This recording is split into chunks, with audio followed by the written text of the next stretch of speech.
அனைவருக்கும் வணக்கம். Hello everyone.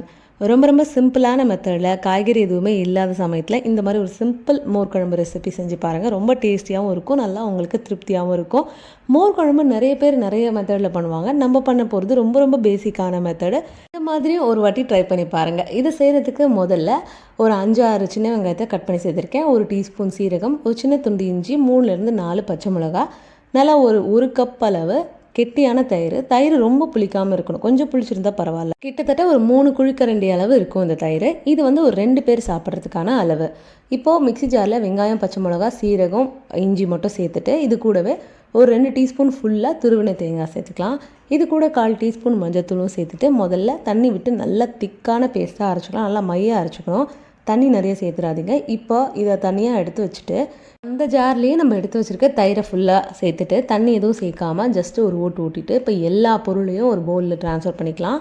இப்போ மிக்சி ஜாரையும் அலசி அதை தண்ணியும் சேர்த்துக்கலாம். தண்ணி ரொம்ப சேர்த்துடாதீங்க.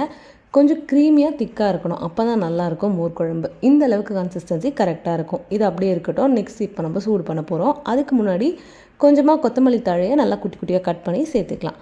இப்போ கடாயில் முதல்ல நம்ம ரெடி பண்ணி வச்சுருக்க இந்த கரைசலை சேர்த்துட்டு அதுக்கப்புறமா தான் ஸ்டவ் ஆன் பண்ணணும். முதலே ஸ்டவ் ஆன் பண்ணிடக்கூடாது. ஏன்னா தயிர் சில சமயம் திரிஞ்சு போன மாதிரி ஆகிடும். இப்போ ஸ்டவ் ஆன் பண்ணி ஜஸ்ட்டு மிக்ஸ் பண்ணிக்கிட்டே இருக்கணும்.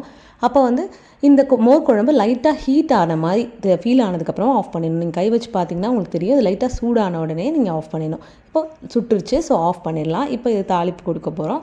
இப்போ ரெடி பண்ண மோர் குழம்பு ஒரு பவுலுக்கு ட்ரான்ஸ்ஃபர் பண்ணிக்கலாம். இந்த ஸ்டேஜில் நம்ம உப்பு சேர்த்தா போதும். முன்னாடியே சேர்க்கக்கூடாது. சில சமயம் திரிஞ்சு போகிறதுக்கு சான்ஸ் இருக்குது. ஸோ உப்பு உங்களுக்கு எவ்வளோ தேவையோ அந்தளவுக்கு சேர்த்து நல்லா கலந்து செக் பண்ணிக்கோங்க. கடைசியாக தான் இப்போ தாளிக்க போகிறோம். தாளிக்கிறதுக்கு 1 டீஸ்பூன் எண்ணெயில் 1 டீஸ்பூன் கடுகு, 1-2 வரமிளகா, கொஞ்சம் கருவேப்பிலைகளும் சேர்த்துட்டு நல்லா கலந்துட்டு எடுத்து சர்வ் பண்ண வேண்டியதாக. ரொம்ப ரொம்ப சிம்பிளாக, காய்கறி எதுவும் இல்லாமல் ப்ளெயினான மோர் குழம்பு தான் இருந்தாலும் நல்லா க்ரீமியாக டேஸ்டியாக இருக்கும். நல்லா ஃப்ளேவர்ஃபுல்லாகவும் இருக்கும். ரொம்ப சிம்பிளாக ஆனால் டேஸ்டியாக இருக்கும் இந்த ரெசிபி. நீங்களும் ட்ரை பண்ணி பார்த்துட்டு மறக்காமல் எப்படி இருந்துச்சுன்னு ஃபீட்பேக்கில் சொல்லுங்கள். அப்படி நம்ம சேனலையும் சப்ஸ்கிரைப் பண்ண மறந்துடாதீங்க. தேங்க்யூ.